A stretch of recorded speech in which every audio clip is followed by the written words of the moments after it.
Katie Evans and I work for the Children's Society as part of their disability advocacy programme. Through our work, we found that in some areas of the UK there is little or no provision about sex education for disabled young people, particularly for those with a learning disability. Our Sex and Relationships Education project aims to give disabled young people the same access to information about sex and relationships education and access to services as all other young people. Firstly, we need to see disabled people as just people. They're the same as everyone else and they're entitled to the same information as everyone else, and they need the same information as their non-disabled peers.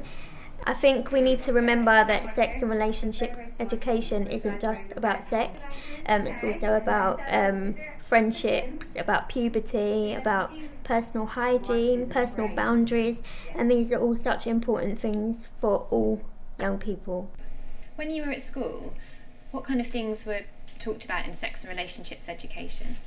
We had to watch a program, like a DVD on sexual relationships, and then we had to write a report of what we thought of it. I went to a mainstream school and I had the same access the same information than all my other peers had, but there were quite a lot of questions I had relating to my specific medical condition and my disability, and I did feel a bit like I didn't know who to talk to about that, and my doctor's a man and I didn't feel comfortable speaking to him about it. So some of your friends didn't get sex education at school?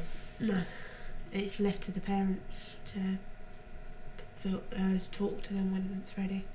Whether it's a primary school, a secondary school or college, children and young people have got ideas about sex and relationships, they've heard things, they've got questions. Start a conversation, be brave enough to say, what do you want to know about, what are your questions?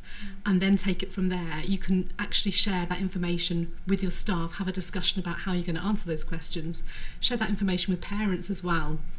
Parents often find it difficult to broach this issue at home, but by hearing what children are asking, they may actually feel more confident to talk about those things and more confident to support the school in their efforts. Some people think that because you're a disabled person you can't have sex, so I think you should ask us if you can have sex or not. So during our consultations we found it quite difficult to engage some schools and parents to even talk to us about it because they didn't think it was relevant to the young people they were working with.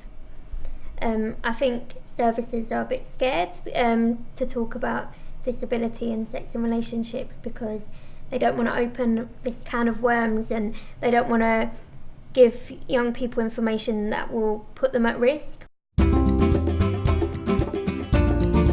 If you come to my clinic, you register. After a little while, you'll get called by someone like myself who'll come in and have a quick conversation about you, make sure your emotional, social needs are all met and you're happy with that kind of relationship you're doing. And then we'll ask you questions about what you've come to the clinic today for. After you've told us what you've come to the clinic for, we will refer you to the right person. What are the top 5 questions that you get asked at your service? First question is always, are we going to tell their parents? Next question is always around sort of, are they normal, or their bodies, there's bits about their bodies they're not too sure about, is this okay?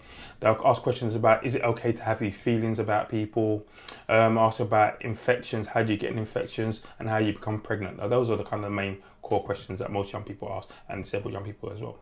We've got very good research evidence internationally that shows that if you start teaching young people about sex and relationships from a young age, building up slowly through the school years, young people are less likely to have sex at a young age and more likely when they do, or if they do decide to have sex, to use contraception. I believe that disabled young people should be able to make informed decisions in their lives. This includes about sex and relationships. They should have the opportunity to talk about, learn about and ask questions about the topic.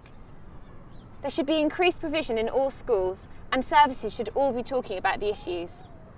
We all need to make a commitment to this topic, now and in the future.